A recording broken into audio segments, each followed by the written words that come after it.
Hello everyone, welcome to your channel basic knowledge by Neha.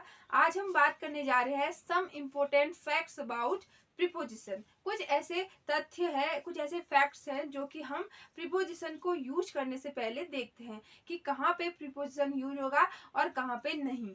तो इन facts को देख के हम किसी भी सेंटेंस में प्रीपोजिशन का यूज कर सकते हैं आसानी से, अगर हमें वो पता हो तो। ठीक है, तो आज के वीडियो में हम इसको डिटेल से देखेंगे।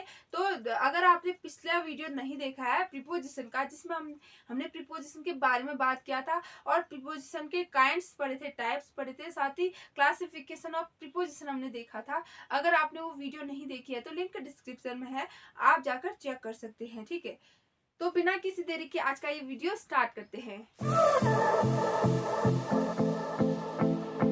सम इम्पोर्टेंट फैक्ट्स अबाउट प्रीपोजिशन। कुछ ऐसे तथ्य हैं जो प्रीपोजिशन से रिलेटेड है। ठीक है, सबसे पहले देखिए, प्रीपोजिशन के बाद सामान्यतः ऑब्जेक्टिव केस का प्रयोग होता है। ठीक है, कोई भी प्रीपोजिशन हम यूज करें, ठीक है, किसी सेंटेंस में हम कोई प्रीपोजिशन यूज कर रहे हैं तो उसके बाद जो आने वाला प्रोनाउन है वह ऑब्जेक्टिव केस में ही लिखा जाएगा, सब्जेक्टिव केस में नहीं। अब बात करते हैं सब्जेक्टिव केस और ऑब्जेक्टिव केस। ये क्या हुआ, देखिए प्रीपोजिशन के वीडियो लेक्चर में मैंने डिटेल से बताया था सब्जेक्टिव केस क्या हुआ, ऑब्जेक्टिव केस, पजेसिव केस, साथ ही रिफ्लेक्सिव केस के बारे में।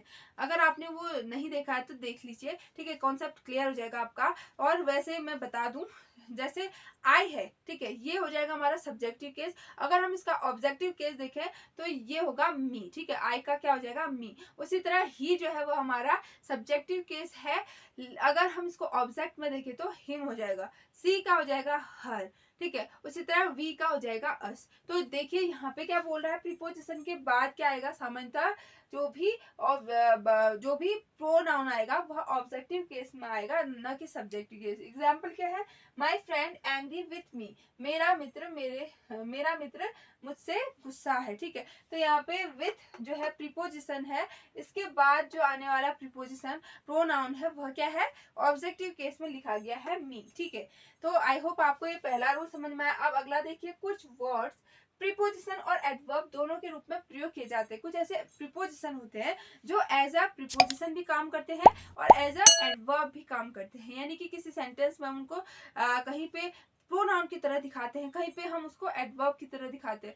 अब एग्जांपल से आप बेहतर समझोगे। देखिए, जैसे एज अ प्रीपोजिशन हम कब यूज करते हैं, जैसे for example the boy climbed up the stairs. तो यहाँ पे हम बता रहे हैं कि जो बच्चा है, जो लड़का है, वह क्या कर रहा है, सीढ़ियों पर चढ़ रहा है। तो यहाँ पे हमने अब जो यूज किया वो एज अ प्रीपोजिशन यूज किया है हमने यहाँ पे। ठीक है, लेकिन अगला सेंटेंस वही है, द बॉय वेंट अप। तो यहाँ पे हमने अब जो है वह एडवर्ब के तौर पर यूज किया है। ठीक है, अब बात करते हैं ऐसा कब होगा कि आप पहचान सको कि प्रीपोजिशन यहाँ पे प्रीपोजिशन की तरह यूज है, यहाँ पे एडवर्ब की तरह यूज हुआ है। इसका सिंपल आप पहचानने के लिए आप क्या करोगे, प्रीपोजिशन अगर हमारा नाउन और प्रोनाउन के साथ लग के आ रहा है तो वह प्रीपोजिशन कहलाएगा। अगर वो एडवर्ब होगा वो तो वह नाउन और प्रोनाउन के साथ लग के नहीं आएगा। ठीक है, ध्यान दीजिए क्या कहा मैंने, प्रीपोजिशन एज अ प्रीपोजिशन अगर वह सेंटेंस में काम कर रहा हो तो वह किसके साथ आएगा, नाउन प्रोनाउन के साथ आएगा। अगर वो एज अ एडवर्ब काम कर रहा होगा तो वह नाउन और प्रोनाउन के साथ नहीं आएगा, बल्कि सेपरेट आएगा, अलग से आएगा। जैसे कि इसमें है क्या, द बॉय वेंट अप। ठीक है, इसके बाद कुछ भी नाउन और प्रोनाउन नहीं है, वेंट अप के बाद कोई प्रोनाउन नहीं है, नाउन प्रोनाउन कोई नहीं है, तो यहाँ पे एज अ एडवर्ब काम कर रहा है। और पहले सेंटेंस में the boy climbed up the stair. ठीक है, तो यहाँ पे स्टेयर क्या है, नाउन है, तो नाउन से पहले आ रहा है क्या, अप। तो यहाँ पे ये प्रीपोजिशन की तरह काम कर रहा है। ठीक है, देखिए अब कौन कौन से वर्ड हैं ऐसे, कौन कौन से प्रीपोजिशन है वो भी देख लेते हैं जो दोनों तरीके का काम करते हैं। देखिए अप है, अप जो मैंने बता दिया। ठीक है, across, along, down, in, near, off, on, over, round, दो, थ्रो, अंडर। ठीक है, ये जितने भी हैं ये word as a preposition as an adverb दोनों तरीके से काम करते हैं। ठीक है, अब अगला देखिए rule, a, this, this that every next last today yesterday, ये जितने भी हैं यदि किसी नाउन के पहले आते हैं तो इनके साथ एट, इन, ऑन का यूज नहीं होता है। ठीक है, क्या कह रहा है इसमें, जो ये वर्ड है this that every next last today yesterday, ये जितने भी वर्ड्स हैं, ठीक है, ये अगर नाउन के पहले आते हैं तो इनके साथ एट, इन और ऑन, ठीक है, एट, इन और ऑन नहीं यूज होंगे। ठीक है, अगर किसके साथ आ रहे हैं, नाउन के साथ। एग्जाम्पल क्या है, देखिए, Vinay will come Agra next month. क्या, Vinay will come Agra next month, Vinay जो है अगले महीने आगरा आएगा। तो यहाँ पे आप देख सकते हो, यहाँ पे आप देख सकते हो जो नेक्स्ट है वह मंथ के पहले आ रहा है, नाउन के पहले आते हैं। ठीक है, तो क्या होगा, ये यूज नहीं होते, एट, इन, ऑन यहाँ पे यूज नहीं कर सकते। आप ये नहीं कह सकते Vinay will come Agra on next month, ऐसा नहीं कहोगे, ये गलत हो जाएगा। ठीक है, वहां पे कोई प्रीपोजिशन नहीं होगा। ठीक है, अब इनको, इन वर्ड्स को आप ध्यान में रखिए। ठीक है, क्या क्या है।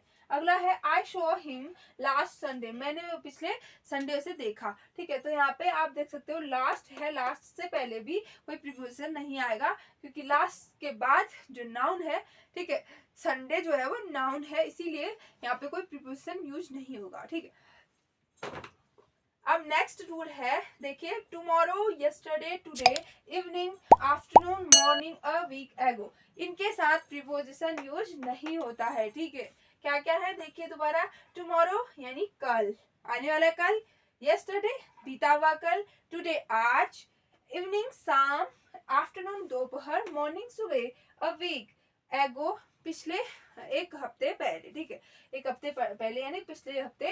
तो इनके साथ हमेशा प्रीपोजिशन यूज नहीं होता है, सीधे लिखेंगे हम। ठीक है, I will see you tomorrow, I will see you tomorrow, मैं तुम्हें मैं तुम्हें कल मिलता हूँ। तो यहाँ पे आप देख सकते हो टुमारो से आगे हमने प्रीपोजिशन यूज नहीं किया है। ठीक है, अगला ही रीच्ड आगरा यस्टरडे, वह कल आगरा पहुंचा। तो यहाँ पे भी हमने यस्टरडे से पहले कोई प्रीपोजिशन यूज नहीं किया। ठीक है, तो ये आप बात याद रखना, इनके साथ प्रीपोजिशन यूज नहीं होता है। ठीक है, अब अगला देखिए, अगला है today night.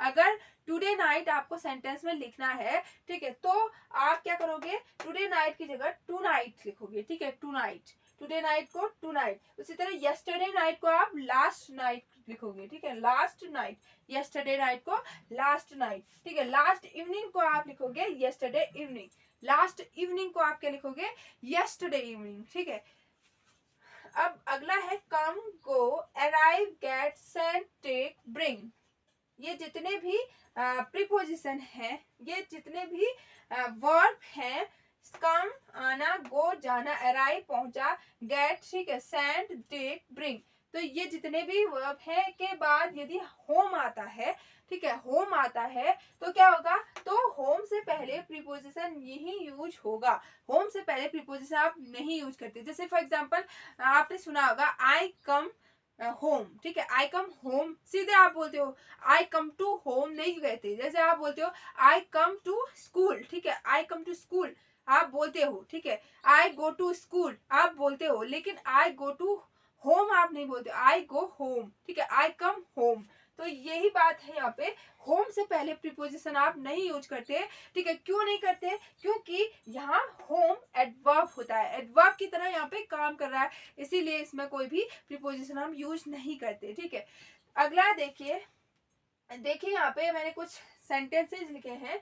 He come home at 5 PM, वह 5 बजे घर आया। ठीक है, तो यहाँ पे होम से पहले हमने प्रीपोजिशन यूज नहीं किया है। उसी तरह she goes home every Sunday, she goes home every Sunday, वह प्रत्येक रविवार को घर आता है। तो यहाँ पे भी हमने होम से पहले कोई भी प्रीपोजिशन यूज नहीं किया है। ठीक है, अगला देखिए रूल क्या है, जब ऑब्जेक्ट के रूप में इंटेरोगेटिव प्रोनाउन जैसे word, who, whom, which, where use किया हो तो प्रीपोजिशन अंत में आएगा। यहाँ पे क्या कह रहा है, यहाँ पे कह रहा है कि अगर कोई ऑब्जेक्ट है, ठीक है, और यहाँ पे क्या कह रहा है, यहाँ पे कह रहा है जब कोई इंटेरोगेटिव प्रश्नवाचक जो वर्ड है, ठीक है, प्रश्नवाचक जो शब्द है वह एज ऑब्जेक्ट काम कर रहे हो किसी सेंटेंस में, तो वहां पे प्रीपोजिशन प्रीपोजिशन जो है वह सबसे लास्ट में आता है, सबसे अंत में लिखा जाता है। ठीक है, देखिए अब कौन कौन से होंगे वो वर्ड,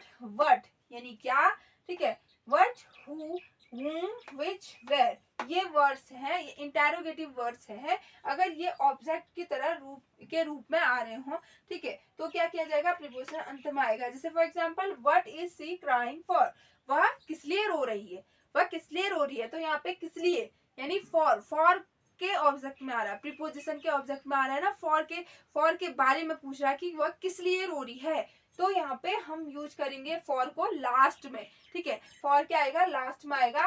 ठीक है, अगला देखिए, which of this chair did you sit on, तुम इनमें से किस चेयर में बैठे हो। ठीक है, तुम इनमें से किस चेयर में बैठे थे, बैठे थे। ठीक है, तो यहाँ पे आप देख सकते हो which of this chair did you sit on, last में क्या आ रहा है, ऑन, तो प्रीपोजिशन हम यहाँ पे अंत में यूज कर रहे हैं। तो यहाँ पे किस चेयर में बैठे हो, किस, बैठने के बारे में, ठीक है, किस चेयर में बैठे हो, बैठने के बारे में हम पूछ रहे हैं कि तुम कौन सी चेयर में बैठे थे, तो यहाँ पे हमने इसको कैसे यूज किया, इसको लास्ट में यूज किया। ठीक है, आई होप आपको ये फैक्ट्स अच्छे से समझ में आए होंगे प्रीपोजिशन से रिलेटेड। इतने ही नहीं है, और भी हैं बहुत सारे, लेकिन ये वीडियो लेंथी हो जाती है, तो इसलिए अगले वीडियो में हम और फैक्ट्स डिस्कस करेंगे। आज का वीडियो यहीं तक। अगर आपको ये वीडियो पसंद आया हो तो मेरे इस वीडियो को लाइक कीजिए, अगर अपने दोस्तों को शेयर करोगे तो और भी अच्छा, और साथ ही अगर सब्सक्राइब नहीं किया है तो सब्सक्राइब कीजिए मेरे चैनल को। अगले वीडियो में मिलेंगे हम अगले रूल्स के साथ, तब तक के लिए गुड बाय।